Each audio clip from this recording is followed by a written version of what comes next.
Dear reader, recording number 4. It started to rain outside, so I'm going to continue recording inside. I may have read the wrong version of number 3, but that's okay. Pretty sure I got the right version now. For 4. Recording number 4. Dear reader, assuming I got my shit together and fixed the movie idea fuck up from recording 2, this should be a standard Dear Reader. Thanks for your patience, reader. And no, I'm not being sarcastic. I've almost lost the chip on my shoulder. Not quite, but... This is recording number 4. Who gives a fuck about the date? I have a good idea for Joe Rogan. How about this? We kinda make psychedelics legal, but sort of a graduate... Never mind, listener. I guess the trains are going to fill my room with honking sounds.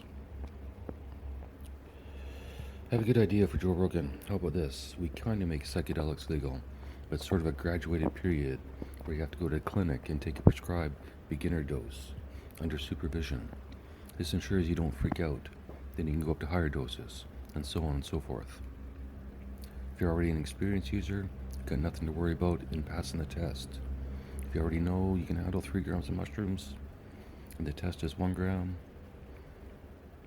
to get your psychedelic license, so to speak, it'll be easy. In a sense, it's like what they did with weed first, needing a doctor's prescription, but better, because it's also like a big, huge experiment, which everyone agrees to participate in.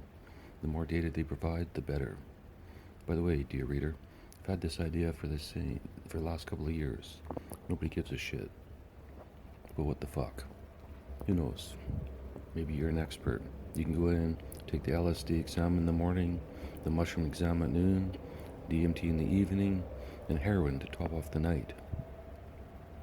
It's just an idea. Your body, your choice, right? But this would probably prevent a lot of people from losing their fucking mind because they decided to do acid for the first time with a bunch of their friends and unsupervised. As a parent, I'd rather let my teenager or young adult offspring make the decision to go get a psychedelic license, and I don't even need to hear about their experience. Just like a driver's license, I trust the system enough that they'll be safe behind the wheel.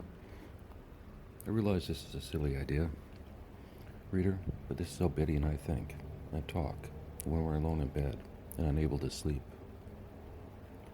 Then, maybe as always, an anonymous talk system or talk support system to support the person after attaining their license, their psychedelic license. You know, Dear Grace listeners, the same idea I've had over all those podcast book episodes. Dear reader, if you're reading this, you better be paying to read it. This is on a paid site. It's meant for paid readers only. So if you're reading a bootleg copy, I hope you realize you're taking money out of my mouth, which makes you a bit of a cunt. I made it a paid site because whoever I shared this story with, the true story, all said the same thing. I don't know. It didn't matter if they were a journalist, PhD, artist, mother, father, or brother. It doesn't really matter how they identified. Their answers were effectively no comment. No problem. I'm now recording episode 8. 2 more and I'll publish to friends and family, and either they'll finally share it, and by some fucking miracle I make $500 a month from this, or they won't. One thing I do know is I'll never do another Dear Grace, but I'll leave them up there. That'll be the freebies. And if you want the true story, you can pay for it here or fuck off. And finally, sign up with a name that I do not recognize. If you know who I am, I really am, sign up with your real name and I'll delete your account immediately. Any name I recognize from the past, and yes, changed my mind on that, I won't do that, but if anyone reading this has listened to Dear Grace and they like the format, as an example, when I'm walking in the park, I walk by and record other people's conversations. The old guy holding his dog back, looking at the squirrel, saying, "You couldn't get it anyway." It's very funny in the audio, especially the first recording, but fuck YouTube. I'm not going to put up the first recordings. I'm going to save those. If anyone wants to buy them from me, shoot me an email. If you're hearing this and I somehow managed to make this a paid podcast, you're listening to the second generation of me reading the edited version of the first generation. Nobody likes what I did before. They're really not going to like what I'm going to do now. I'm 99% sure the format for Dear Grace was and is genius. The only difference now is the only prompt I have is whatever anger is in my head on any given day, whoever I'm pissed off at the most. This is the day in life of Dave. Recording number 4. Probably 5, maybe 6 days. Recording number 4 in probably 5, maybe 6 days. The date still doesn't matter. The only thing that matters is it's fall. I thought I would have been out of this now. Clearly I've pissed off the universe. In the original audio, you get to hear people jog by. In this audio, you only get the description of the jogger's ass, if I decide to share it. Cough, cough, cough. The best thing about smoking weed alone is you don't have to share. I'm not saying that because I'm homophobic. I just think it's weird that most of the guys sharing are the guys talking the most homophobic crap. I'd rather just be like Snoop and have so many joints lying around that everyone just has their own. I don't think he does that, but that's what I would do. Just have a big old handful. If they reach for mine, I'd be like, fuck you. Get your own, buddy. Some of the smartest people in my life are afraid of me. Afraid to tell me the truth. I haven't figured out why. I'm not sure it changes my day-to-day situation, but it's annoying. Annoying. Hopefully I'm making at least a few bucks a month off you. I can still be true to Dear Grace with the fuck you attitude. If you run Dear Grace through an AI, if any of you readers are that competent, especially if any of you early readers who are probably friends and our family who've been too afraid to comment, now it's going to cost you whatever I decide to charge a month. 2 gay guys running behind their son on a bike. How do I know they're gay? I don't. Could be 2 brothers. One that was definitely wearing the brightest pink shirt I've ever seen. Only one point in my life have I ever seen a pink top brighter than that. I'm going to save that story. It's a pay site now. People are going to expect premium content, continual laughs, hee hee, ho ho. It should be interesting, because all I really want to say is fuck you, fuck you, fuck you. You had your fucking chance. Maybe this is a no comment site, and I don't care if people use their real names or not, because there's no comments, so I wouldn't know. Let's face it, everyone's so fucking busy and so fucking important. That's good. I'm happy for them. At least someone on this fucking planet is doing something. I'm sure they're the fuck done. I think I'll change it from reader to participant. I'll figure out how to put this up as a podcast and get paid. No freebies. Already done it 170 times before. Why not 170 more? Then people sign up. If people sign up, swell. If they don't, swell. One other thing, if you buy the original audio, you also get all my personal notes to family members, or letters that I'm writing to them. And by letters, I mean fuck you, fuck you, fuck you. Thanks for nothing. If you want to know what I'm up to, here's the website address. Give me $10 a month if you want to know. Fuck you, fuck you, fuck you.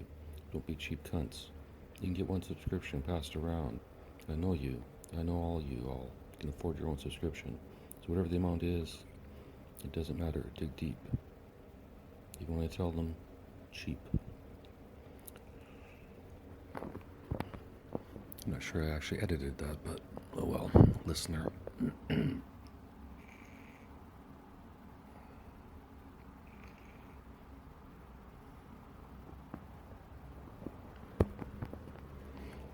walking down the street on Patterson Avenue. Shout out to Cam Patterson. Cam or any comedian that contacts me will get a free account. Everyone else, so far that I can think of, not so much. Almost at the train station, and I'm going to go look for Fritz. If you listen to Dear Grace, you know who that is. If you haven't, you'll find out in a second. Now I've decided to do this Dear Grace style, even though trying to explain this story one day at a time is way more difficult than reading the news.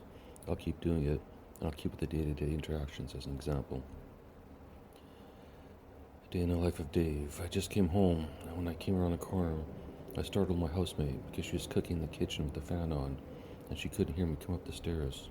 With the fan's on, normally I'm loud. With the fan's off, normally I'm loud enough that people hear me, and they're not startled. The fan's on, and they're intently cooking, and all of a sudden they see my ugly face. It scares them. Luckily, They laughed afterwards. They don't give me a face of scary, or whatever the face is after you've been scared, fear, disgust, torment. I used a joke on her that I used on a previous housemaid. I said maybe I should wear a bell around my neck. But of course, I hadn't talked all day, or I hadn't talked to another person all day, so I just said that way too quietly, and she couldn't hear. I was forced to say it again with some hand motions.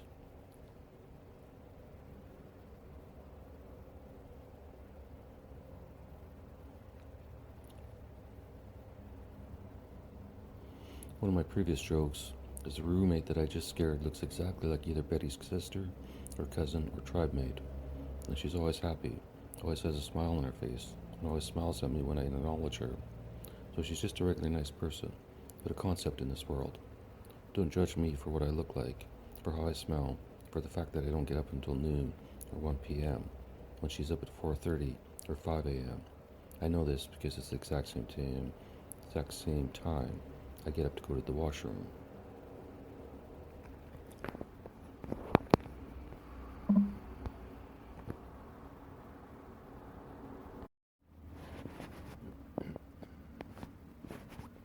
Although we don't really meet in the hallway. When her door's open and the washroom door is closed, or when the washroom doors is closed, it's pretty obvious who's having a shower. Plus, I know everyone's schedule. The girl across the hall is like me. She really gets out of bed before 11. The guy kitty corner from me has a weird schedule. I rarely see him.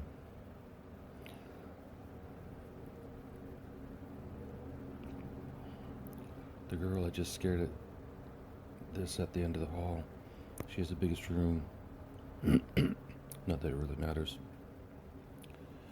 And then finally the girl in the room beside mine. I think she has like an 8 to 4 type job. Maybe 7 to 3. I'm not sure.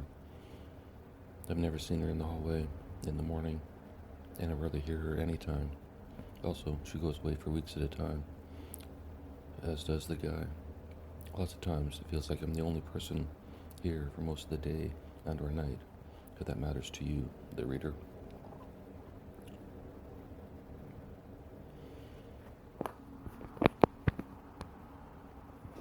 Okay, it says only 12 minutes. Going back to the movie idea.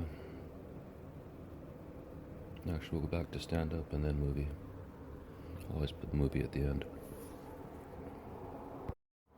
Alright, listener.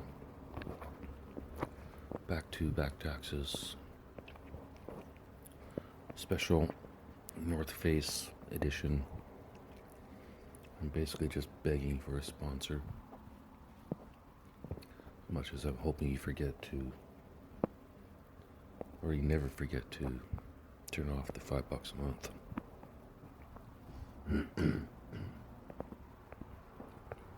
Most of the world's laziest man, which is why I've worn out the North Face hoodie. Maybe I am autistic, but not like Elon Musk. I'm not good with math, or engineering, or money. I'm word smart, I guess. I read them, I write them, I like them.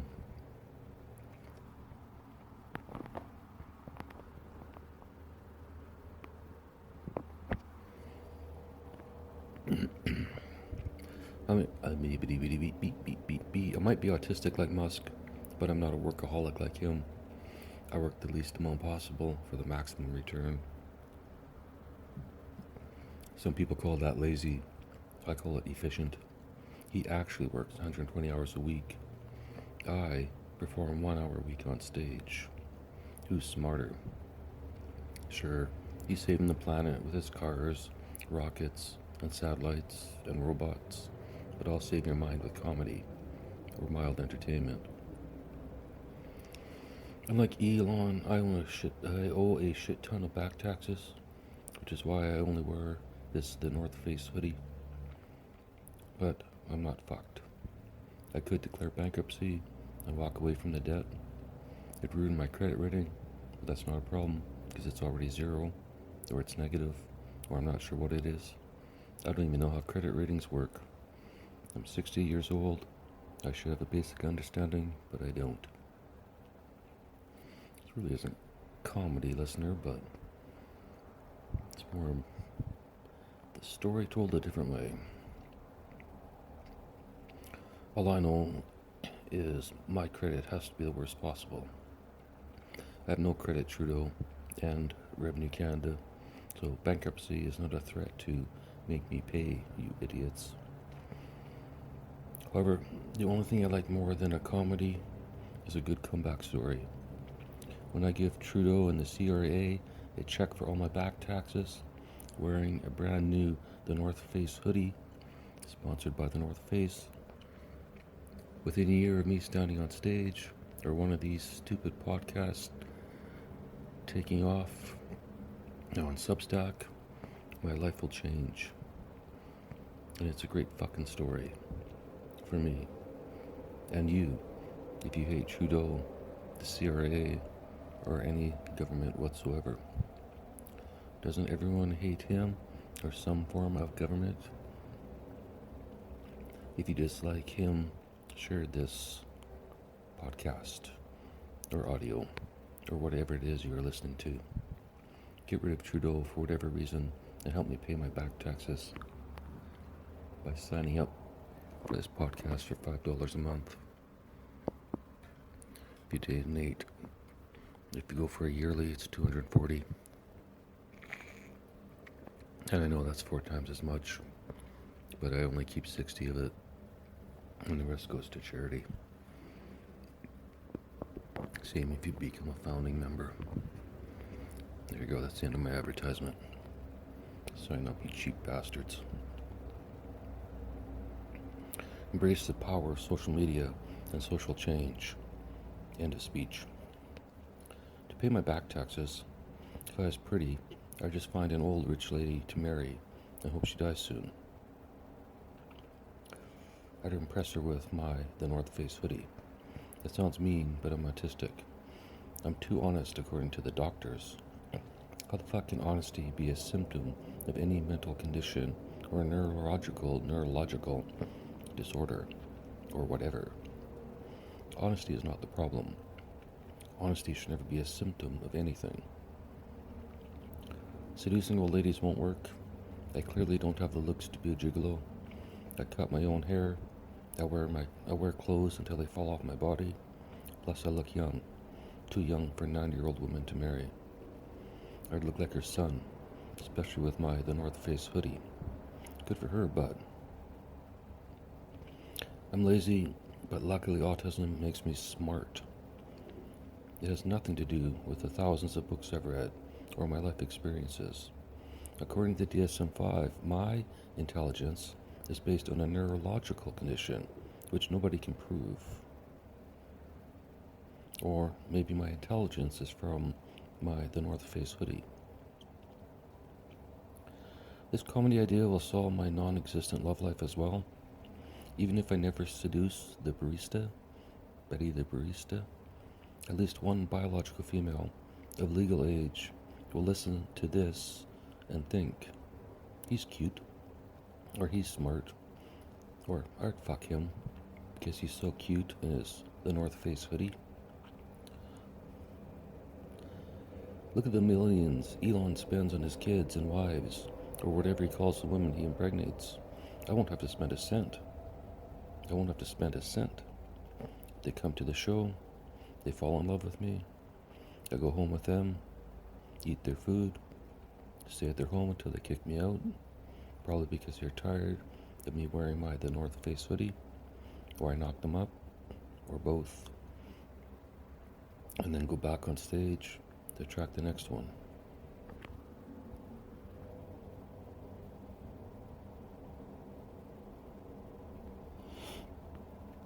Lazy and brilliant. Or I get lucky, and the first night I meet the love of my life. She loves the North Face hoodie. And we live happily ever after. That's a pretty good fucking story too. Or I bomb on stage. I go on a bender and end up living on the streets, injecting heroin through the sleeves of the North Face hoodie. Spending the rest of my life mumbling in the alley about the barista until I die in my own vomit while lying on my back wearing the North Face hoodie. Whichever. Elon has the flash and the cash, but I doubt he's a good listener. I don't imagine him having long, deep conversations with his concubines, unless it's about rockets. I, on the other hand, I am functionally mute. I haven't had a conversation in 3 years. I'm an excellent listener, probably because I'm comfortable in the North Face hoodie. I'll listen to your women problems all night long. You talk and I'll look for material in your life, something I can use on stage to further my new career. Don't worry, I won't say anything personal like, your armpit hair is so long, I could braid it.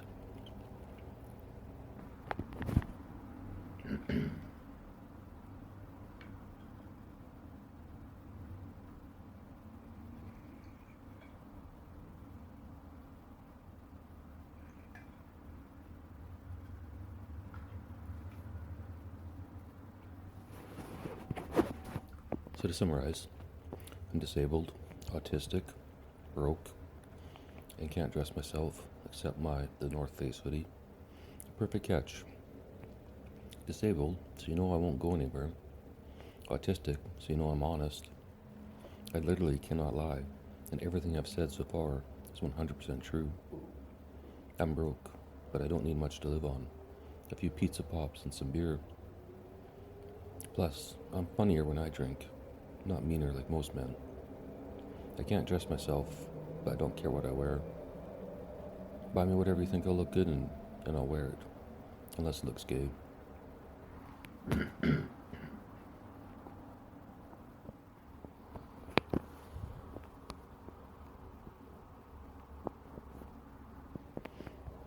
I'm lazy, but I'm lucky. Google wives of famous comedians, and you'll see a list of old white dudes, probably wearing the North Face hoodies, with a variety of young hot wives. If you're a loser like me, comedy is the way to go. Or desperate, and your last chance of love and happiness before throwing yourself off a bridge. Anyway, back to my living situation. Currently on my floor, I share a kitchen and 2 washrooms with 3 20-something female international students. I'm lucky because all of them remind me of my daughter, both in age and race. Also, I treat them like my daughter. I only talk to them when needed.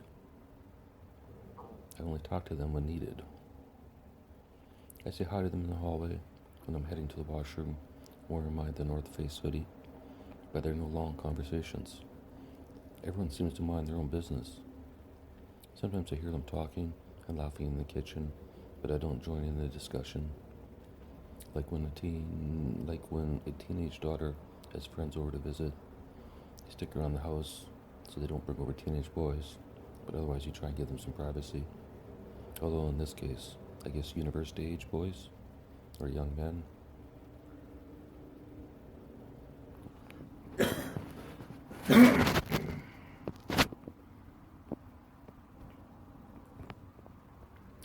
My 20-something roommate started to bring teenage boys home. I'm not sure what I'd do. Wouldn't be illegal. It'd be odd, but not illegal. So I'd probably watch the teenage boys leave the house with a massive smile on their face. My housemates are all pretty, even though they don't wear the North Face clothing. But again, like my daughter's friends, I try not to notice. Funny thing about this, listeners, I wrote this years ago, and all those housemates are gone, and I got 3 new ones.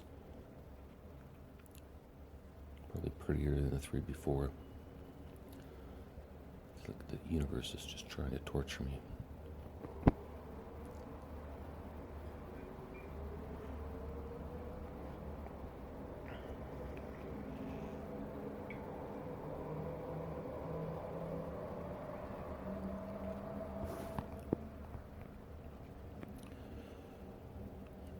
My housemates are all pretty, but again, like my daughter's friends, I try not to notice.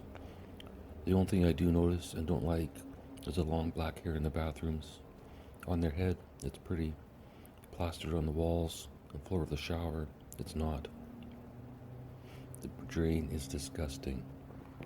I've learned not to look at my feet while I shower.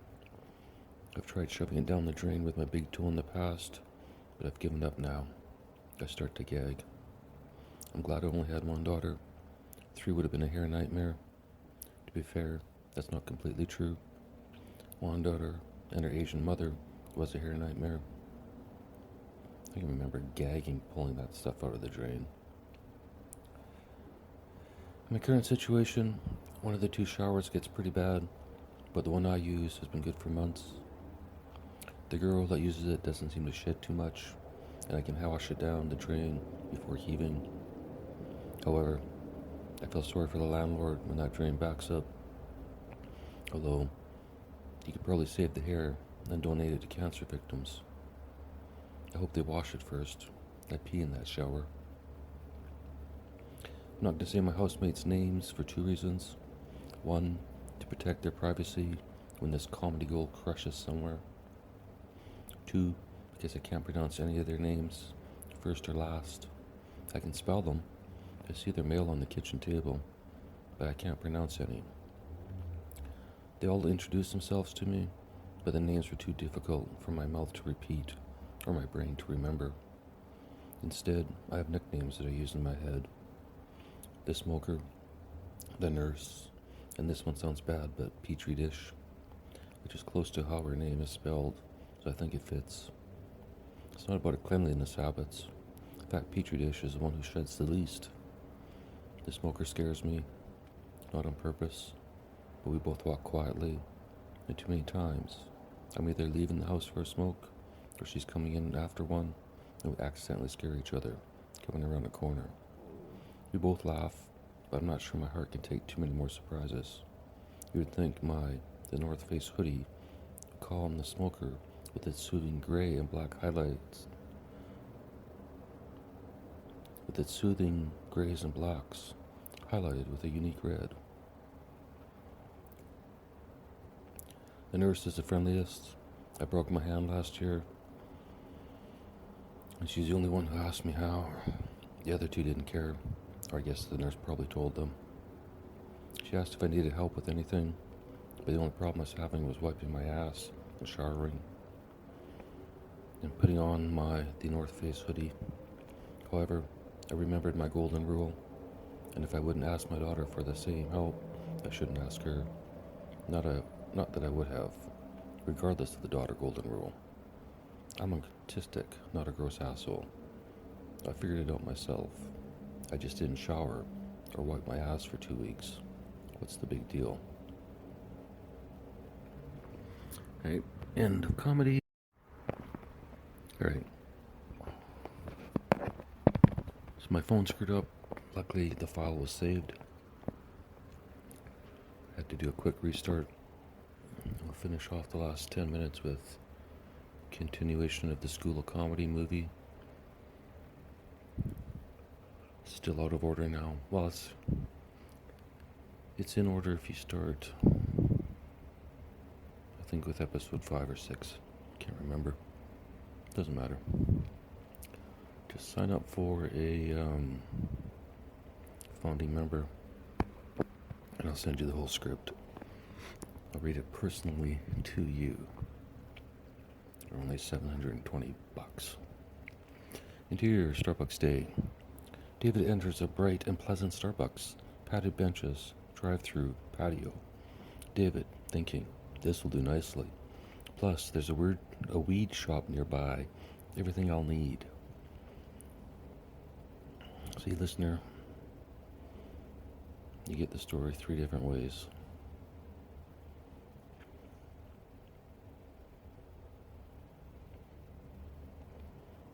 Although, to be fair, the movie idea is mostly fiction. This part's true. David thinking, this will do nicely. Plus, there's a weed shop nearby. Everything I'll need. David approaches the counter where Grace, a pretty exotic-looking barista, waits. David, to Grace. Hi, I'll have a grande pike with heavy cream and 1 stevia. Grace, sure. David, with headphones on, sits at a padded bench, opens his laptop, and writes for 2 hours. Lost in his own world, he eventually grows tired and packs up to return home. Fade out. End scene. Scene, memory wipe gig. Interior, David's bedroom, night. David dreams he's on stage. Interior dive bar, night, flashback. David, 50s, scruffy, hoodie, grips the mic, notebook in hand. The crowd's a mix of drunks and hecklers. Dim lights, stale beer vibe. David, hi, I'm David. I'm a retired artistic senior who's in love with a woman half my age. I'll explain. I'm retired, but I was forced to retire due to memory issues. Don't worry, it's not the bad kind where you forget your friends and family. It's a good kind where you forget your friends and family. Apparently, it's a medical disability if you can't remember your friends and family. When my doctor suggested a new drug that might restore my memories, I said, no thanks, I'm fine with forgetting. I use this notebook/tablet because of my memory issues. I can't remember one day to the next, or one set to the next, which is great for stand-up, because when I bomb the following day, I don't care. I can't remember how bad, or good, I was. Much like my sex life. Crowd chuckles. David flips a page, smirking faintly. David continued. Because I wasn't ready to retire, I'm poor retired. No RRSPs, no savings, no house, no money under the mattress, no gift cards that I haven't used. Nothing. I can't really retire. Instead of trying comedy, what I should do is take the pills the doctor offered, go back to my old career, computer programming, and pay off my back taxes. Oh yeah, I forgot to mention in the opener, memory issues. I owe a shit ton of back taxes. That's the official amount, shit ton. That's an actual measurement. That's an actual measurement in Saskatchewan. How much grain you hauling today? A couple of shit tons. I'm not good at math, but I did math my back taxes. Even if AI doesn't ruin the field of computer programming, it'd take 10 years more to pay back what I owe. A heckler snorts. David grins, leaning into it. Fade out. Guess, listener, I'm just going to keep beating this comedy into your head.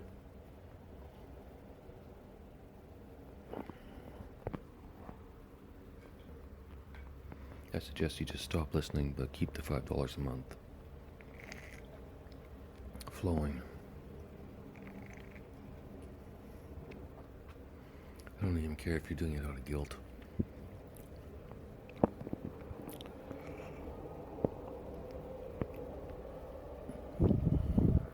You got 1,000 subscribers that don't check their credit card statement at all, or don't check it for anything less than $5,000. Then other 1,000 $5 subscribers, 1,000 yearly $240 subscribers, or 1,000 founding members. All three of those will solve my tax issues and my grumpiness issue too. Well, to be fair, anything past $5 a month goes straight to the Grace Foundation. That's however much it cost me to set the fucking thing up.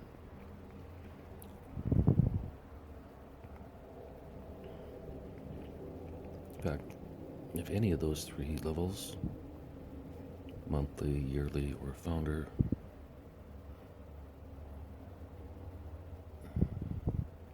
only has to hit 100 for me to set up the Grace Foundation. Yearly has to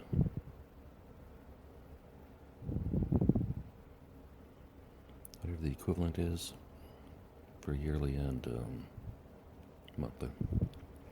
Scene, voiceover, interior, Starbucks day. David sits alone at a table, laptop open. He looks into the camera with a smirk, as if about to share a secret. David, voiceover. The good part of this, reader, is I now forget quite a bit of what I wrote here, so it's like I'm getting to read it new again.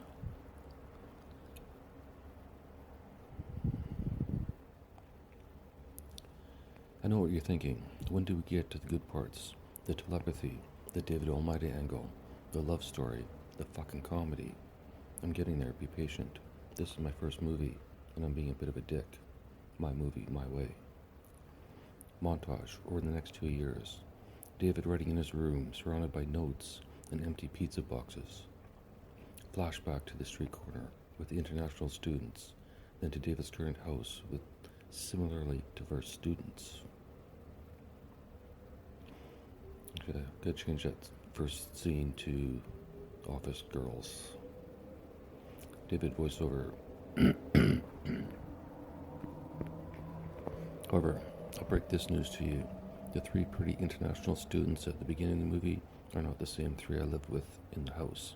I'll get back to that, but it seemed like a bit of unintentional foreshadowing when it was a simple coincidence. I've only mentioned one housemate, room number 3, but the other two were basically the same, names I couldn't pronounce and from various parts of the world, truly international. As was the other 2 floors of the house, not all female, but 15 plus students overall. And one small correction. I said I lived off welfare. In reality, it was federal technically still is. It was federal government disability, basically the same, except more money and no requirement to look for work. This afforded me with a certain freedom to live a life as I pleased. I said welfare in the script for impact, so you wouldn't feel sorry for me.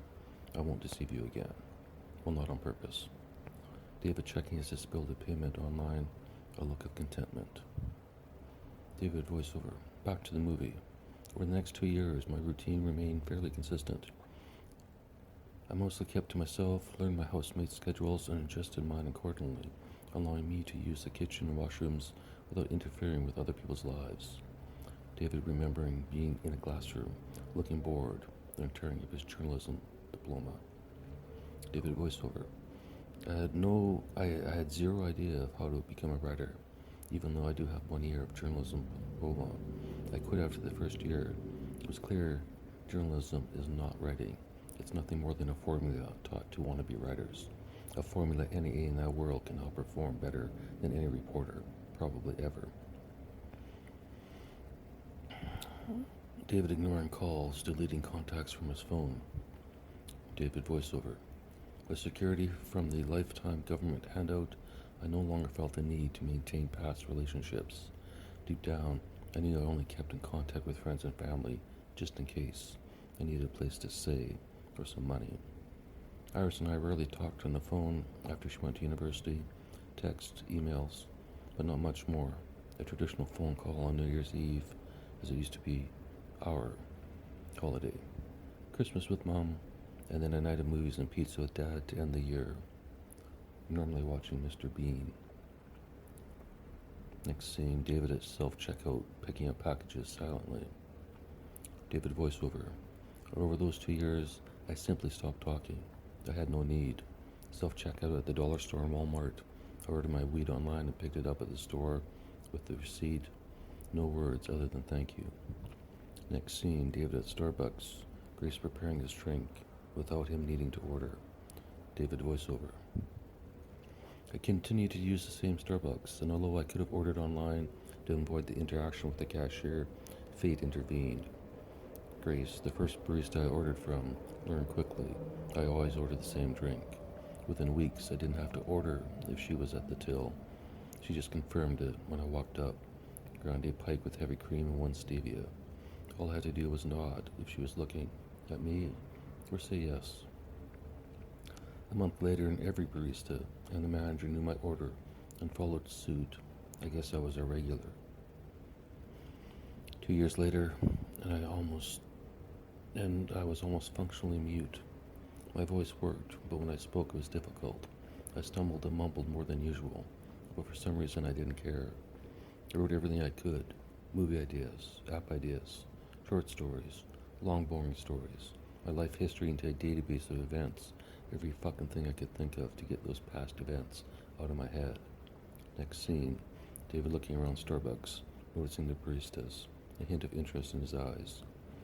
David voiceover. Then after 2 years, one day I looked around the Starbucks and noticed how pretty the baristas were.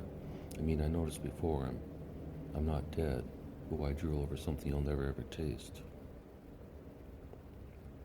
I'm not sure what changed, but I suppose I read one of my scripts and thought, this isn't total bullshit. Maybe I could be a writer. Maybe I could earn a living. Maybe I could seduce one of these baristas. Maybe I won't be alone the rest of my life. I think you see where this is going. So back to the movie. And yes, Grace is the one. End of montage. David closes his laptop with a sense of purpose, stands up and exits Starbucks. As he leaves, he turns to check out Grace. She's looking at his butt, but quickly raises her head to catch David's eyes. They both turn away quickly, and David walks out of the cafe. Fade out, and scene. Scene, Trudeau's garnish. Interior, David's bedroom, night. I apologize, listener, I think this is going to be the same comedy that I already read earlier. At least you can see where, or how I put it into the movie. So you got to see the original comedy, and the final use, all for $5 a month. A bit of lip smacking too. Blame the coffee on that one. Scene, Trudeau's garnish. Interior, David's bedroom, night. David dreams he's on stage. Interior, small club, night, flashback or flash forward. It's unclear. David, 50s hoodie, paces on stage. Tablet glowing under stage lights. The crowd's rowdy. Cheap drinks, smoky air. David.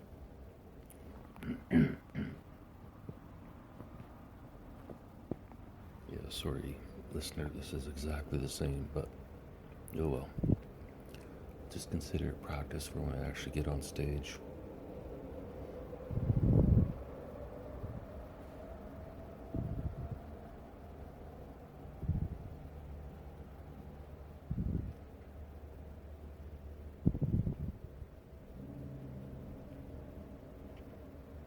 I just need $500 less stress in my life. If that makes sense. Or the amount of stress that could be reduced by $500 would be enough to get me ready to get on stage. Although I really would prefer an hour, at least 20 minutes. But we'll see. Each month I receive a medical disability check from the Canadian government, $1,500. Thanks, Trudeau, which the government then threatens to garnish for something called back taxes, wherever those are. I mean, it's the government who said and agreed I was unfit to work and granted me the medical disability. So which is it, Trudeau? Am I disabled or criminal? And finally, my living situation. $1,500 isn't enough to live on in Vancouver, but I found a room to rent in a house full of international students. I lied and said I was a student, but to be fair, I was planning on returning to school if I could, and I would have if it wasn't for the government. Fuck Trudeau. It's probably not him directly, but it's easier to use him as a pawn in my case. They, the government, wouldn't pay for re-educating me, the citizen, after they, the government, declared me mentally disabled. But they still want their back taxes. Cunts. Fuck the Canada Revenue Agency. Crowd roars, David smirks, beating off the energy. Laughter swells, David nods, pacing, fade out. Scene, Starbucks. Interior, Starbucks, day, December 2023. The Starbucks buzzes, beep beep beep beep beep beep. Starbucks buzzes with mid-morning energy. Students hunch over laptops. The drive-through line hums outside. David, 50s, occupies his usual padded bench near the counter, wearing a weathered The North Face hoodie. His laptop sits open, surrounded by empty coffee cups. He's scribbling furiously in a notebook. Across the room, Grace, a pretty, exotic-looking barista, works the espresso machine with quiet precision, multitasking effortlessly. David, voiceover. I've been coming here for weeks. Grace knows my order. Grande Pike, heavy cream, 1 stevia. Doesn't even ask anymore. Just nods. I'm not delusional enough to think she's in love. I'm not delusional enough to think it's love. Probably means I'm predictable, or I mumble too much. She's tired of deciphering me. Either way, it's the most human interaction I get some days. David steals a glance at Grace, then returns to his notebook. He's not writing a script. He's logging coffee orders and customer descriptions, an odd obsession. David voiceover. I don't know why, but I started tracking her memory. She's a freak, remembers everyone's stupid orders. Thought she'd be a great character for my script. I didn't expect it to turn into whatever this is. The door swings open, a gaggle of women, mid-30s, chatty, in yoga pants and sensible coats, shuffle in. One, a teacher, with a warm but frazzled vibe, leads him. The cashier, nowhere to be seen, likely in the bathroom. Grace looks up from the drive-through station, clocks the delay, and steps in seamlessly. Grace, to the teacher casually. Should I start your usual order? She rattles off a complex drink without hesitation. Grace continued. Venti oat milk latte, half sweet, extra foam, 2 pumps, vanilla shot of espresso on the side. The teacher freezes, stunned. Teacher, shocked. Yes. She turns to her friends, half laughing. Teacher, I guess I have a usual. Grace smirks, leaning slightly over the counter as she pulls shots. Grace, I remember. Normally you come in with your students. They all talk about you being a great teacher. The teacher blinks, unsure. Teacher? My students. Teacher, my students? Grace nods matter of fact. Yes, your students. She turns back to the machine, unfazed. The teacher friends nudge her, grinning as she soaks in the ego boost. David, watching from his bench, pauses mid-scribble. His eyes narrow. He yanks his hoodie zipper up too high, wincing as it pinches his neck. David, voiceover. And then something snapped in my head. Or maybe I zipped the North Face hoodie too far and it cut the circulation off. I wondered if she lied to that lady, just to make her day. If yes, why? Why would the barista, both the character and the real person lie? Maybe I am autistic. David rubs his neck, staring at Grace like she's a riddle. The teacher and her crew grab their drinks and head out, still buzzing about her usual. David flips to a new page in his notebook, jotting order number 97 and teacher lied to? ? David voiceover. 97 orders she's memorized. 97. I'm at the point of wondering if she's a robot or just screwing with people for fun. Either way, she's too good at this. Somebody can remember that many fucked up coffee orders surely would remember to submit my taxes every year. God damn, I remember you using those jokes a lot. Sorry about that, listener. Just the way it goes. Perfect wife material. If I weren't, me. He smirks, then catches himself, shaking his head. Grace glances his way, catching his eye for a split second before moving to the next customer. David ducks behind his laptop, pretending to type, fingers hovering over the keys. David voiceover. I sent her manager a complimentary email about her excellent customer service and kindness. After that, I ghosted this place for a year. Couldn't handle it.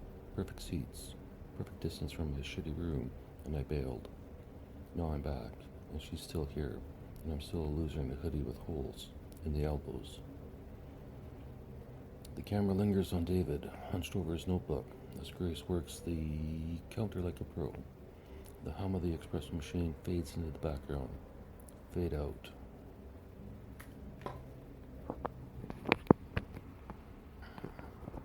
"50 minutes. Perfect." End recording, David Joe.